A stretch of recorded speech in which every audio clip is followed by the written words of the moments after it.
সবাই? আশা করি সবাই ভালো আছেন। আলহামদুলিল্লাহ আমিও ভালো আছি। রাত্রে যাইতেছি বাজারে বাজার করার জন্য, সাথে নিয়ে যেতেছি শ্বশুরকে। তো কি কি বাজার করি আমরা, স্কিপ না করে ফুল ভিডিও দেখবেন, আমাদের সাথেই থাকবেন আপনারা। 40 টাকা দাও নিয়ে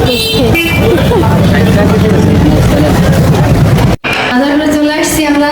বাজারের প্রত্যেকটা দোকানে বন্ধ, প্রত্যেকটা দোকান বন্ধ বাজারে। এই তো বাজার করে নিয়ে চলে আসছি। প্রথমে কিনছিলাম আনার কিনে নিয়ে আবু বকর দিচ্ছি। আবু বকর একটু পরে যায় না, কাকি পরে দিন ছিঁড়ে গেছে। পরে আর একটা দোকানের থেকে, পাশে একটা দোকানের থেকে বলে দিন সেই প্যাকেজ আনার ঢুকেছি। তা ওই দোকান থেকে ধন্যবাদ কিনছি। ধন্যবাদ কি আবু বকর? সেই দোকানে বললাম কি কাকা দেখেন তুমি ওজন দেন তো, দেখেন তো 1 কেজি আসেনি নাকি আমার হাতের থেকে ছিঁড়ে আবার কোথাও পড়ে গেল। দেখেন 1 কেজি আছে। আমার এত দাম আনলাম। তারপরে কিনছি যে ভেন্ডির দাম মাসাল্লাহ দিয়ে অনেক কম। সবজি সোজা কথা বলতে নাই বাজারে। আর ওই যে নিষেধ করে দিচ্ছে সন্ধ্যার পর দোকানপাট খোলা যাবে না, বন্ধ রাখতে হবে। প্রায় দোকান বন্ধ, হাতে গোনা কয়েকটা দোকান খোলা আছে। তো ওরকম আশেপাশের দোকান যদি বন্ধ করে দেয়, ফুটপাতে যে সবজি আলাদা বসে তারা অন্ধকার কীভাবে করবে? অনেক সবজিও চলে গেছে। আর এই যে ধনে পাতা কিনছি, তারপর হচ্ছে কাঁচামরিচ, আর এই যে মোলা নিয়ে আসছি। এই যে একটা সাবান আনছি। তারপরে হচ্ছে সাবানটার সাথে পেস্টটা পাইছি ফ্রি। ভীম নাই বাসায়, ভীম নিয়ে আসছি। শুকনো মরিচের গুঁড়ো নাই, শুকনো মরিচের গুঁড়ো আমি তো খাই না, কাঁচামরিচটাই খাই, মাঝে মাঝে একটু ব্যবহার করি, তাও লাগবে। বাসায় নিয়ে আসছি। আদা শেষ হয়ে গেছে, বাসায় আদা নিয়ে আসছি। এই ছিল আজকের বাজার। আরও যে সবজি বাজার করবো, দোকান পাঠাই কিসের সবজি বাজার করবো বলে যাই কিনা, যেতে আমার 2 দিন হয়ে যাবে, পরে আবার দেখা যাবে। তো বেশি করে কেনার আমার প্রয়োজন নাই, যেহেতু বাসায় আমরা 2 জন, আর ঘরে কোনো এই বাজার, এজন্য বেশি বেড়া দিলাম না, এগুলো নিয়ে আসলাম। এখন যাওয়ার সময় আমি মাছ ভিজে রেখে গেছিলাম। আর সেই মাছ ভিজে রেখে গেছি, রাতে তরকারি রান্না করবো। ঘরের দিকে আমি এক জায়গায় যাবো, এই জন্য রাত 11টা 12টার দিকে তরকারি রান্না করে রাখবো। ঘরের দিকে ভাত রান্না করে খাওয়া দাওয়া করে খুব করে চলে যাবো।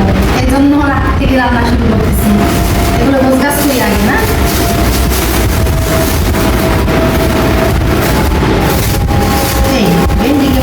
বাইশে উঠেছি দোকানদার না, আমরা আমি আবু বকর বাইশে বেশি নরমতা দিছি। তারপর দোকানদার এলাকায় শক্তগুলো অনেকগুলো শক্ত শক্ত দিয়ে দিছি। কাঁচামরিচ বের করে রাখি, তারপর ফ্রিজে রাখি। কাঁচামরিচ বাইরে নাই, যেহেতু এখন রান্না করবো লাগবে কাঁচামরিচ।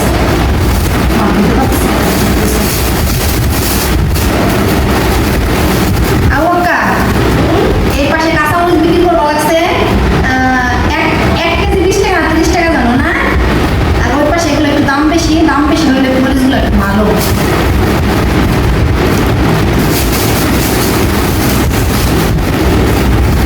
এবার 1 কেজি মরিচের অনেক দিন খাইছি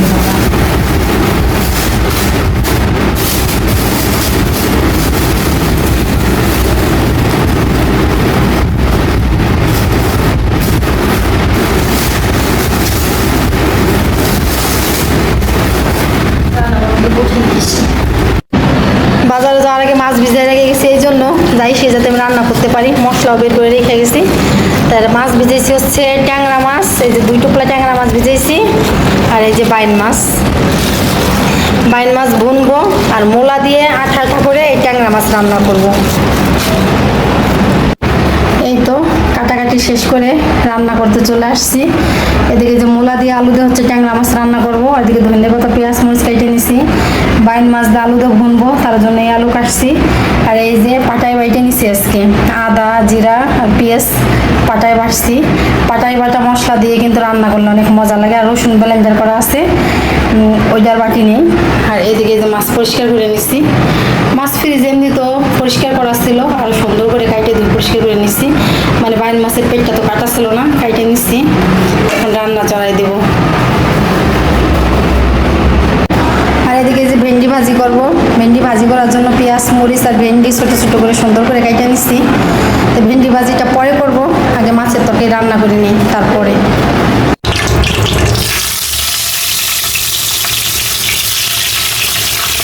ট্যাংরা মাছটা ভাবছিলাম একটু কষায় রান্না করবো, পরে ভাবলাম না ভাজিয়ে রান্না করি, এই জন্য একটু হালকা ভাজাটা নিতেছি।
ট্যাংরা মাছের তরকারি রান্না করা তো হয়ে গেছে। তারপরে যে বাইল মাছের জন্য মশলা কষাইতেছি। বাইল মাছের মশলা সুন্দর করে কষানো হয়ে গেছে। এখন ওদের মাছ দিয়ে দেবো, মাছ দিয়ে কষাবো।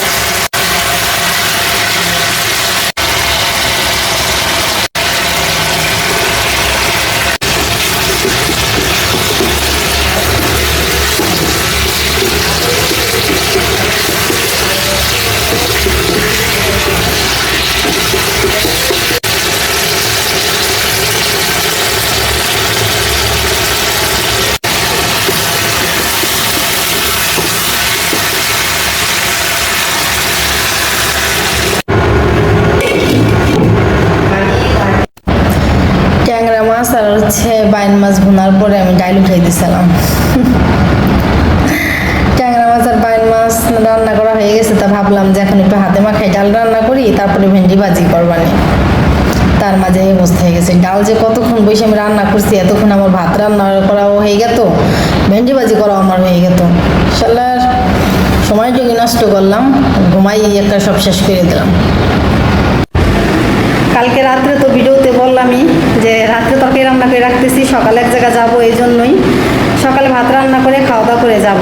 তো রাত্রে তো 2 পদের তরকারি রান্না করে রাখছি, সকালে হাতে মাখাইয়ে ডাল চড়াই দিয়ে, মানে খুব ভোরে উঠছি তো, চোখে তো ঘুম, হাতে মাখায় ডাল চড়াই দিয়ে তো একটু যে শুয়েছি, দেখলি তো কী অবস্থা হয়েছে। সেই বেলা আমার বেলায় হয়ে গেছে। তারপরে ভেন্ডি ভাজি করলাম, ভাত রান্না করলাম, এখন খাওয়া দাওয়া করে এখন যাইতেছি। তার সাথেই থাকেন। কোথায় যাব বলতে হচ্ছে আমার বোনকে দেখতে যাব। আমার মেজো বোন ফরিদপুর হসপিটালে ভর্তি আজকে কয়েকদিন ধরেই। তো আজকে ওর অপারেশন হবে, সকাল 8টার ভিতরে ওটিতে নিয়ে যাবে। তা ভাবছি সকাল 8টার ভিতরে যেহেতু ওটিতে নিয়ে যাবে, তা আমরাও যাব ফরিদপুর ওকে দেখার জন্য। এজন্যই সকালে যাই, যাতে ওটিতে নেওয়ার আগে যাতে ওকে পাই, এই জন্য আমি রাত্রে তরকারি রান্না করে রাখছি। সকালে ভাত ডাল ভাজি এগুলো রান্না করে খাওয়া দাওয়া করে চলে যাব। কিন্তু দেখলি তোমার রান্নার অবস্থা কি হলো, সেই বেলা আমার হয়েই গেল। তাড়াহুড়া করে রান্না করে খাওয়া দাওয়া করে তো চলে আসছি ফরিদপুর বাস স্ট্যান্ডে নেমে এখন যাইতেছি হসপিটালের দিকে। কিন্তু কোন হসপিটালে কোন জায়গা নাম জানি, কোন হসপিটালে, কিন্তু কোন সিটে কোন জায়গা আছে, কয়তলায় আছে সে তো জানি না আমি। পরে শেষে ফোন দিলাম বোন জামাইকে, সে তো ফোন ধরতেইছে না। পরে বোনকে ফোন দিলাম, সেও ফোন ধরতেছে না। পরে এক পরিচিত কাকার সাথে গেটের সামনে দেখা হয়ে গেল। সে কাকা বলছে দাঁড়া আমি আসতেছি, পরে আমি নিয়ে যাবানি। সে আসতে আসতে আমার বোনও আসছে, পরে তাগোর সাথে গেলাম। যাই দেখি আমার বোনটা তো ওটির ভিতরে নিয়ে গেছে, যাই আমি দেখতে পারিনি। ওটির ভিতরে নিয়ে গেছে আমার বোনকে। আমার বোনের টিউমার হয়েছে অপারেশন করানোর জন্য। এই জায়গায় এসে আমরা দাঁড়াই রয়েছি। আমার বোন জামাই রে ফোন দিলাম, কাউরি পাইতেছি না লাইনে। অবশেষে বোন জামাইরে অনেকক্ষণ পর পাইছি লাইনে, সে বলে ওটির ভিতরে। কি করবো, আরামদাজে খুঁজবো যে এত বড় হসপিটালে আরামদাজে খোঁজা যায়।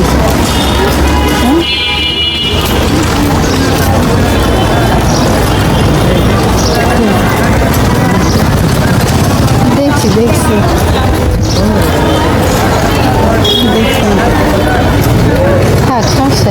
আইসে তো দেখলাম বোনরা ওটিতে নিয়ে গেছে। বোনরা দেখতেই পারিনি। পরে ওটির সামনে দরজার সামনে আমরা সবাই দাঁড়াই আছি।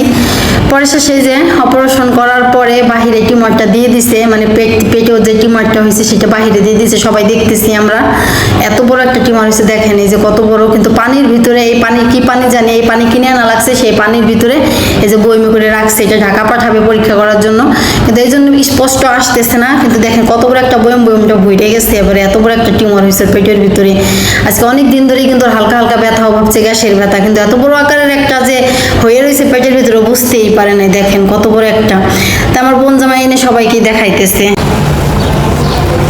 বোনের ওটি হয়ে গেছে, ওটি হয়ে যাওয়ার পরে এখন পর্যন্ত বেডে দেয় নাই। তা আমি আবার একটু নিচে আসছি।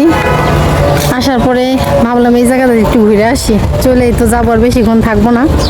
এই জন্য ভাবলাম এই জায়গাটা একটু ঘুরি। আর এর আগেও একবার আমি এই জায়গায় আসছিলাম।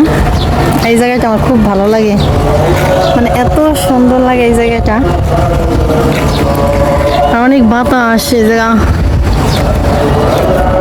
ফুল গাছ আর ফুল গাছ শুধু দিক দিয়ে।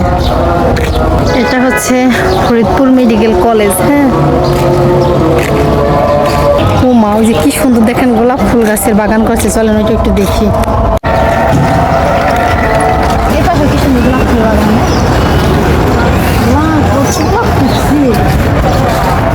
কত গোলাপ ফুটছে, ধরা নিষেধ না ফুল গাছ গাছেই মানায়, হাতে না, তাই গাছেই থাক। দেখতেছি গাছে ফুটছে, অনেক সুন্দর দেখা যাইতেছে। কত বড় বড় একটা গোলাপ, আর কত গোলাপ ফুটছে দেখ। একটু বসি এই জায়গা বসার জন্য, কিন্তু ওই জায়গা একটা দিচ্ছে বসার জায়গা, ওই যে দেখা, আর এই যে একটা, এই জায়গা একটু বসছি, বসা জায়গা আছে।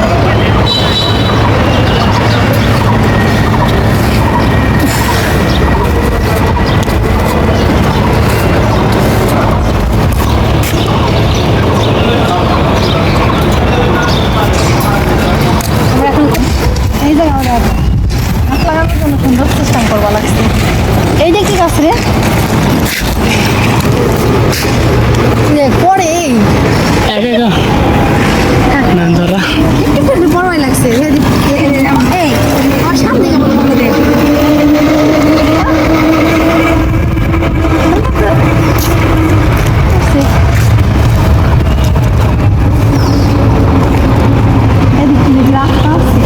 ড্রেসটাকে আমি সাদে সুন্দর করলাম দেখেন। ওদিক দিয়ে তো ঘুরে আপনাদের দেখাইলাম, এদিকের পরিবেশটা দেখেন, দেখছেন? এই পাশে কিছু আছে, এই পাশে দেখেন দেখি ফুল গাছ পারে। যাই হোক, ফুল গাছের নাম জানি না, দেখছেন কি সুন্দর করে কাইকে সিস্টেম করে রাখছে। তারপরে যে ফুল গাছ, এই ধরনের পরিবেশ দেখলে তো এমনি ভালো লাগে না? এত ভালো লাগতেছে আমার কাছে এই পরিবেশটা। এর আগেও একবার আসছি আমি, তখন অনেকক্ষণ আমি এই জায়গা ছিলাম।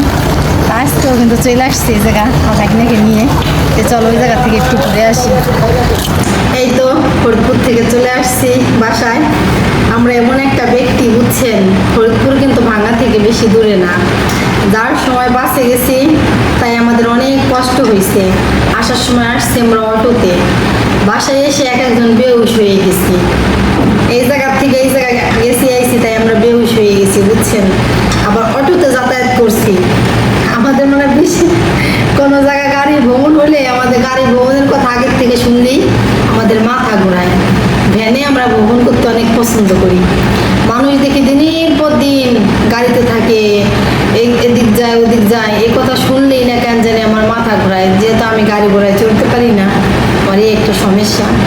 তা আসার সময় কি করছি জানেন? ফরিদপুর থেকে আসার সময় বাসায় এসে রান্না করা লাগবে দেখে জানি আমি যে বেহুশ হয়েছি, মানে এই জন্য এই হোটেল থেকে খিচুড়ি নিয়ে আসছি। রাত্রে যে খিচুড়ি খাইতেছি, মেয়ে খাইছে, এখন যে আমি খাইতেছি, খাইতে বসছি খিচুড়ি। যাই হোক, ভালোই মজাই আছে, খারাপ না একেবারে। ডালটা পুরোপুরি ফুটে নাই, দেখেন না, বারোয়ানি রয়েছে একেবারে চাইয়ে। চালটা একটু মোটা হয়ে গেছে। চাল মোটা হয়েছে তা কি হয়েছে, কিন্তু ডালটা যারা সুন্দর করে ফুটতো তা আরও মজা হইতো। আমাদের আজকের অবস্থা হলো এইগুলো, বুঝছেন। গাড়ি ঘোড়ায় জার্নি করলে আমাদের একটা ডাল খিচুড়ি হয়ে যায় অবস্থা। ডাল খিচুড়ি খাইতেছি বাসায় এসে।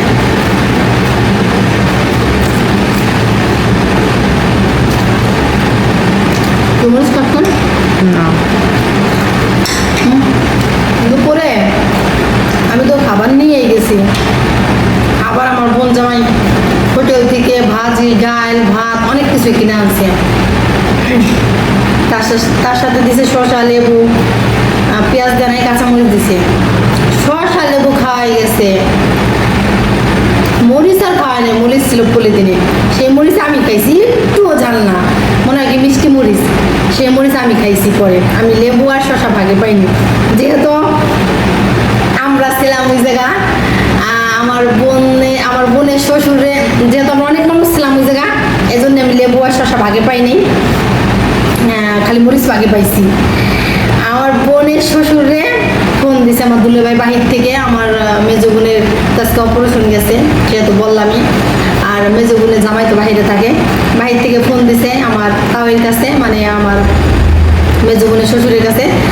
যাবা কি করো বা কি খাইছো, কি করতেছো, আমার বোনের কথা জিজ্ঞাসা করতেছো, কি করে, হ্যাঁ, মানে এইসব বিষয় জিজ্ঞেস করতেছে। কে কে আছে হসপিটালে, কে কে আইসলো।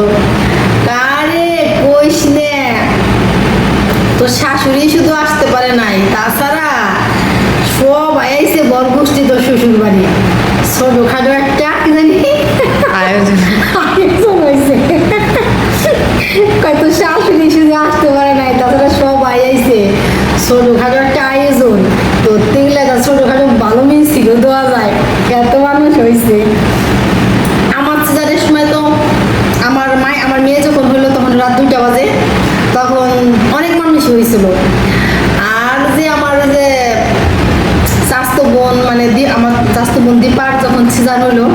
তখন হসপিটালে এত মানুষ দেখে ডাক্তার এইসব রোগ কি আপনাদের আমার ছোট